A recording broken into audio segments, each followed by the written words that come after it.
Beyond the Screen, a story by Kruk, read by Casey Semyanko. Chapter 1, The Map in Your Head. I woke up early, before the heat had settled in. I reached over, popped my favorite cassette into the boombox, and pressed play. Begin the day with a friendly voice, a companion, unobtrusive. God, I love this song. I'd heard it 100 times by then. I already knew what unobtrusive meant. I'd looked it up once, just to be sure. Not conspicuous or attracting attention. A good word. It fit the music. The sound of Rush filled my room, steady and precise, like it had a purpose beyond just being loud. The spirit of radio didn't feel like background noise. It felt like a signal. It was the first week of summer vacation, June 1980. The air was thick and humid, smelling of cut grass and hot asphalt. I was 13 years old, and the neighborhood felt wide open. My life was defined by the season and the score. The Islanders had just won their first Stanley Cup, and I was still stoked from that victory. In the driveway, we played wiffle ball for hours, the garage door booming like a war drum every time a fastball missed the strike zone. We played street hockey in sneakers, running around until the sun went down, but the real game was on the ice. I played ice hockey. I knew balance, I knew speed, and I knew how to check and be checked. When it rained, we were inside playing video games or board games. Risk, Stratego, Monopoly, anything where I could outthink the other guy. But that Friday, the stickball bat and the controller stayed on the floor. "Get over here," my friend Vinny had said on the phone. "My cousin John's down from upstate. He brought a new game." I grabbed my 10-speed, leaning over the drop handlebars as I pedaled down the block. The thin tires hummed on the pavement.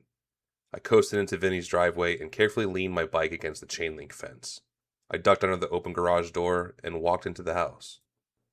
The kitchen was warm, lit by the soft yellow glow of the overhead fixture. But the usual clutter was gone. Sitting directly in the middle of the oval-shaped wooden table, on the far side, was Vinny's cousin, John. John was 15, and he had an aura about him. He had pushed the salt and pepper shakers aside to make room for a heavy, trifold piece of cardboard covered in charts. He pulled it open and set it up like a fortress wall. He called it the Dungeon Master Screen. It blocked our view of his rulebooks, his maps, and his secret dice rolls. He looked like a general in a war room. "Sit down," John said. He didn't look up. He was busy organizing piles of graph paper and a thin booklet with the code B2 on the cover, carefully tucked under his notes behind the screen so we couldn't see the secrets inside. "Where's the board?" I asked, sliding into a wooden kitchen chair opposite him. "Where are the pieces?" "There is no board," John said, looking me dead in the eye over the top of the screen. "It's Dungeons and Dragons. The map is in your head." I paused. I had heard the name before. Some of the older kids at school talked about it, usually in hushed tones like it was something forbidden or too complicated for the rest of us. I didn't really know anything about it, other than it involved monsters. I thought it was just a board game with a weird name. I was wrong. John reached into a small bag and spilled a handful of strange plastic shapes onto the table. They didn't look like any dice I'd ever seen. "Math rocks," John chuckled, nudging them aside. He picked out 3 regular 6-sided die and slid them toward me.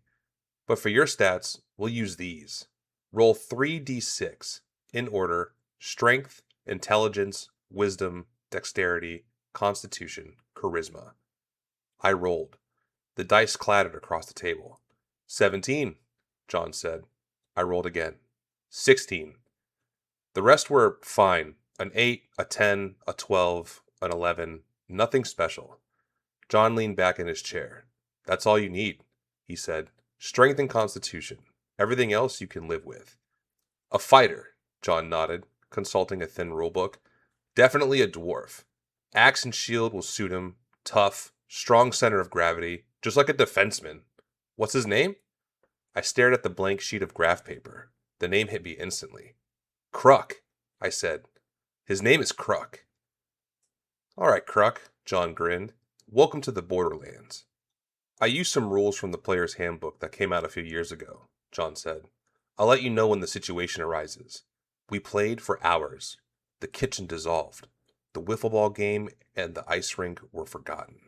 You're a part of a caravan, John narrated. Ahead of you, rising out of the gray mist, is the keep. You approach the main gate. The guards are clad in chainmail with blue tabards. They stop the wagon ahead of you, then they turn their spears towards you. John leaned forward, his voice stern. Halt! State your name and your business at the keep. I looked at my character sheet, then back at John. I puffed out my chest a little. I am Kruck, I said, trying to make my voice sound deeper, and I'm here for loot and glory. John laughed, breaking character for a split second. Loot and glory, huh? Typical beginner response, but the guards like your confidence. They wave you through. I walked through the streets, I said. My voice sounded different, more confident. It's crowded, John said. Humans, high elves in green cloaks, halflings selling bread, adventurers are everywhere. Low levels, like you, looking for work. I stopped. I stared at John. He sat hunkered down behind that screen, only his shoulders and head visible above the cardboard battlements. The front of the screen featured an amazing scene of monsters and treasure. A red dragon breathing fire, heroes fighting back, piles of glittering gold. It grabbed my attention and wouldn't let go. The rulebook referred to him as the Dungeon Master. It sounded ominous, like he was the overlord of this world, which I guess he was. He controlled the monsters, the weather, and the world. But right now, I felt lost. So, what do I do? I asked, feeling a bit foolish. John smirked behind his screen. I don't know. You're in a strange city with no money. What do you think you should do? I guess, do I need money? Do I need a job? Okay. How do you find one? I ask a guard. Do it, John said. Role play it. I look at the imaginary guard in my mind. Excuse me, sir, I said. I'm looking for work. Where should I go? John lowered his voice to a gravelly baritone, becoming the guard. Work. If you have a strong arm and a thick skull, go to the Leaky Dingy Tavern. Sit there long enough and work will find you. I'm going to the Leaky Dingy, I said immediately. As you approach the tavern, John said, slowing down to set the scene, you see a large, weather-beaten wooden board pounded into the dirt near the entrance. It's covered in layers of parchment, some yellowed with age, some fresh and white. The wind is whipping the corners of the paper. I stop, I said, leaning over the table. I want to read them. What do they say? John looked down at his notes behind the screen and began to read, his voice taking on the tone of a town crier. The first one is written in an elegant, flowing script on expensive paper. It has a red wax seal. Missing. The merchant's daughter. It says she was last seen near the ravine. The father is desperate. The reward is massive. 500 gold pieces for her safe return. 500? My eyes widened. What else? Next to it is a rough, dirty piece of parchment nailed up with a rusted spike. It has a charcoal sketch of a gruesome face. Wanted, dead or alive. It has a goblin chieftain. The poster claims his tribe has been murdering travelers on the East Road. Proof of death is required, specifically his head. I like that one, I muttered, scribbling goblin on my sheet. There's more, John continued. A broadsheet warns of a kobold raiding party. It lists crimes, robbery of local patrons, theft of livestock, and ambush tactics. It says, beware the small shadows. And finally, at the bottom, there are several small scraps of paper for general work. Help wanted. Strong sword arms needed to escort a merchant caravan back to the duchy. Safe passage is not guaranteed. I looked at my character sheet. Strength 17. I wasn't built for escort duty. I was built for the caves. I memorized the goblin bounty and the kobold warning, I said. Then I head inside. The tavern is smoky, John said. You belly up to the bar. The barkeep has a missing ear. I order an ale, I said, and I sit at an empty table. I'm a level 1 dwarven fighter, and I'm ready for anything. I'm there too, Vinny interrupted. He had been rolling dice quietly next to me. He looked at his own sheet and grinned. I slide into the chair opposite a Kruck. I'm a female gnome named Maith. I'm a thief class. What does she look like? John asked Vinny. Vinny thought for a second. Clothes are plain, dark, and functional. Her eyes are constantly moving, counting exits, shadows, and hands. She smells faintly of oil, dust, and old leather. She doesn't loom. Vinny looked at me and spoke in character. Relax. If I wanted your purse, it'd already be lighter. I blinked, surprised by Vinny's acting. Who are you? I'm Maith, Vinny replied. You look like the sort who kicks doors. Good. Means I don't have to. John nodded approvingly and then took over the narration again. Suddenly, a shadow falls over the table. A tall human male stands there. He has a well-kept short beard and his armor is polished, but not flashy. He watches the room like someone used to danger. There's a quiet certainty about him. No boasting, no swagger. I look up at him, I said. John deepened his voice. I am Mikkel of Eldenhorde. I am sworn to the defense of the innocent and the destruction of wicked things. If your road runs near mine, will not lack for steel. Behind him, John continued, are three others. First, a human male in heavy robes over chainmail, clutching a mace. He introduces himself as Brachious. Vinny gave the character a southern accent, making him sound like a genuinely nice fellow, someone you would want to be friends with in real life. Who else? I asked. Next to him is a massive human fighter named Otto, John said. He's broad-shouldered, scarred, and leaning on a two-handed sword. He nods at you but says nothing. And finally, John whispered, in the corner, leaning against a pillar, an ash-pale elf in a light robe. A dark elf named Thier. A wizard, a spell weaver. He offers no greeting, and you get the feeling he'd never explain his magic to a dwarf. I look at them, I said. A thief, a paladin, a cleric, a wizard, and two fighters. I nod at them. I tell them about the goblins. The adventure begins. We formed a party.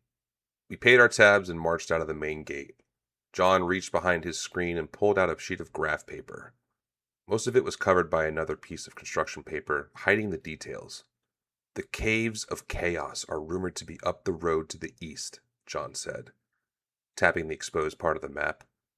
We travel on the road, I said. To your south runs a river, John narrated. Beyond it lies a dense, mist-covered marsh, the Fens. Suddenly, John picked up a die and rolled it behind the screen. Clatter. We all froze. The sound of a DM rolling in secret was terrifying. John looked at his notes, then at the empty chair where Mikkel would be. Mikkel, you spot some movement in the swamp. You're able to make out the shape of some humanoid-looking creature. It had green, scaled skin and a blunt, reptilian head ridged with heavy scales.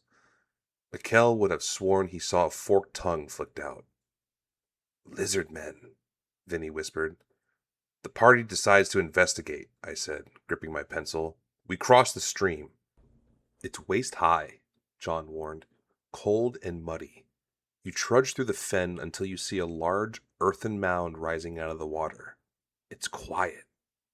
I step onto the mound, I said. John checked his notes, reading directly from the module. The moment you set foot on the mound, the mud shifts.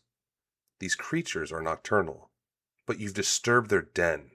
From a marked opening in the mound, a lizard man emerges. I swing my axe, I shouted. Not yet, John said. They come out one by one. The hole is narrow. The first one attacks you. Combat began. It was brutal. John told us the lizard men had an armor class of 5, tough scales like chainmail. They had a 2+1 hit dice, meaning they were stronger than any of us.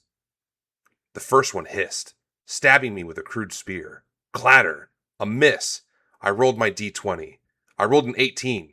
Hit! John announced. Roll damage! We fought them as they slithered out, one after another, 6 males in total. It was a meat grinder. Otto took a bad hit, dropping to 4 hit points. Thier cast a light spell directly into the eyes of one of the creatures, blinding it instantly so we could finish it off. The last male was huge. John said he was stronger, tougher, and more hardy than the others. He fought like a demon. but Mikkel finished him with a longsword thrust. We checked the bodies, I said, breathing hard. The largest one, John said, is wearing a necklace. It looks primitive, but the stones, they're real gems. It's worth 1,100 gold pieces. 1,100? Vinny's jaw dropped. We're rich. Not done yet, John said. There's the lair. Who crawls in? I do, Vinny said. I'm a thief. Do you have a torch? John asked sharply. No, I have infravision. I'm a gnome. Doesn't matter, John consulted the book. The text says the first person crawling into the lair will always lose the initiative to the remaining lizard men and the largest female. Unless the person thrusts a torch well ahead of his or her body, you don't use a torch. They attack. Vinny scrambled back as John rolled the dice. He took damage but survived. We killed the remaining guards, a male and 3 fierce females. Now we loot, I said. John read the list.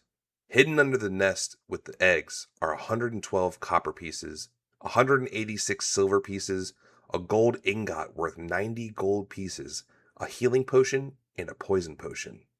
A poison potion? I asked. What do we do with that? Be careful, John laughed.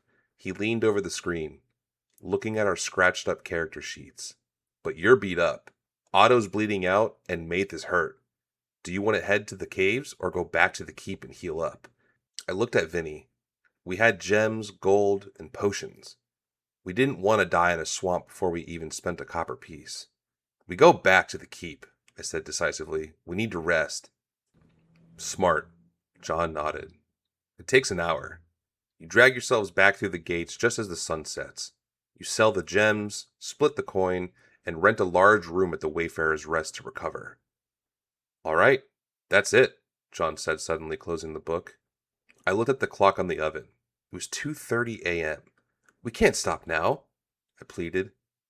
We haven't even reached the caves yet. Tomorrow, John said. We'll start right back up from the inn. You can search for the caves tomorrow. I walked outside to the driveway. The summer air had cooled, but it was pitch black. I grabbed my 10-speed off the chain link fence and started pedaling. The dynamo light on my handlebars cast a weak yellow beam on the pavement. My imagination was running wild. The bushes rustling in the wind weren't squirrels. They were kobolds. The shadow of a mailbox was an orc sentry. I pedaled harder, hunched over the bars, my heart racing. I wasn't scared of the dark. I was scared of the monsters I now knew existed in my mind. I crept into my house and collapsed into bed. I closed my eyes, but the numbers kept spinning. Armor class 4. In this game, the lower the number, the harder you were to hit. Between my chainmail and shield, I was walking iron. Hit points 12. Most fighters started with 8, maybe 10. But my high constitution made me tough. I could take a hit that would drop a normal fighter. Cruck, I whispered. The room spun. The sound of crickets morphed into the chirping of cave bats. Darkness took me. I woke up to the sound of a hammer on anvil. Clang! Clang! I opened my eyes. I wasn't in my bedroom. I was laying on a cot in a room made of gray stone. I sat up. My arms were thick, tree trunk thick. My hands were broad and calloused. I reached up to my head and felt it, the side shaved close, and a stiff red mohawk running down the center. My fingers traced down to a long braided beard. I swung my legs over the side. I was short, but very stout. I am Cruck. On the table lay a battle axe etched with dwarven runes of my clan, a heavy wooden shield, a chainmail shirt, and a piece of parchment. Quest: clear the caves of chaos. I wasn't playing anymore.